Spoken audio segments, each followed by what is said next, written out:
സാർവത്രിക പ്രാഥമിക വിദ്യാഭ്യാസം സ്വീകരിച്ച ആദ്യ സംസ്ഥാനങ്ങളൊന്നാണ് കേരളം. എല്ലാവർക്കും വിദ്യാഭ്യാസം എന്ന ആദർശം ഉയർത്തിപ്പിടിക്കുന്നത് നാം തുടരുകയാണ്. സർക്കാർ എയ്ഡഡ് അൺഎയ്ഡഡ് സ്കൂളുകൾ ഒരു സംയോജിത സംവിധാനമായി പ്രവർത്തിക്കുന്നു. ഒരു കുട്ടിയും മുന്നോട്ട് പോകുന്നില്ലെന്ന് ഉറപ്പാക്കുന്നു.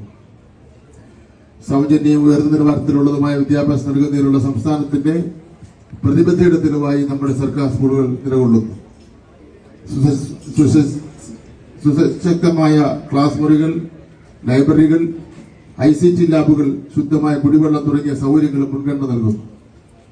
യാതൊരുവിധ അനുവാദവും അംഗീകാരവും ഇല്ലാതെ അനധികൃതമായി പ്രവർത്തിക്കുന്ന സ്കൂളുകൾക്കെതിരെ കർശന നടപടിയെടുക്കുമെന്ന് വിദ്യാഭ്യാസ മന്ത്രി വി ശിവൻകുട്ടി. വർക്കല നടയറ മുസ്ലിം ഹൈസ്കൂളിന് 1 വർഷം നീണ്ടു നിൽക്കുന്ന ശബാബ് ആഘോഷ പരിപാടി ഉദ്ഘാടനം ചെയ്ത് സംസാരിക്കുകയായിരുന്നു മന്ത്രി. കേരളത്തിലെ പൊതുവിദ്യാഭ്യാസ സ്ഥാപനങ്ങളിൽ വളരെയധികം മാറ്റങ്ങൾ കഴിഞ്ഞ കാലയളവിൽ വരുത്താൻ കഴിഞ്ഞെന്നും പൊതുവിദ്യാഭ്യാസ സ്ഥാപനങ്ങളെ ഇനിയും പൂർണ്ണതയിലെത്തിക്കാനുള്ള ശ്രമങ്ങൾ നടത്തുമെന്നും നിലവിലുള്ള ഹയർ സെക്കൻഡറി സ്കൂളുകൾ പുതിയ ബാച്ചുകൾ അനുവദിക്കുക മാത്രമാണ് ചെയ്യുന്നതെന്നും അടുത്ത അധ്യയന വർഷം സ്കൂളിൽ പുതുതായി +1 ബാച്ചുകൾ അനുവദിക്കുമ്പോൾ നടയറ സ്കൂളിന് പ്രഥമ പരിഗണന നൽകുമെന്നും മന്ത്രി ഉറപ്പു നൽകി.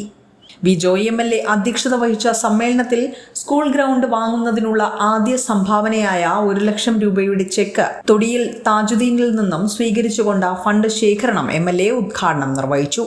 വിദ്യാഭ്യാസ standing committee chairman C Ajaykumar, മുൻ അധ്യാപകരായ ശാന്താഭായ്, AM ബഷീർ എന്നിവരെ ചടങ്ങിൽ ആദരിച്ചു. ശതാബ്ദി ആഘോഷ കമ്മിറ്റി ചെയർമാൻ PM ബഷീർ സ്വാഗതം ആശംസിച്ച ചടങ്ങിൽ ജനറൽ കൺവീനർ Y ഷാജഹാൻ കൃതജ്ഞത രേഖപ്പെടുത്തി. School headmistress SR Suja, municipal കൗൺസിലർമാരായ S Satheesan, S Pradeep, treasurer S Sajeev, PTA president H Sanuj, SMC chairperson A Majida, mother PTA president advocate Ranjuraj തുടങ്ങി നിരവധി പേർ പരിപാടിയിൽ പങ്കെടുത്തു. വിസ്മയ ന്യൂസ്, വർക്കല.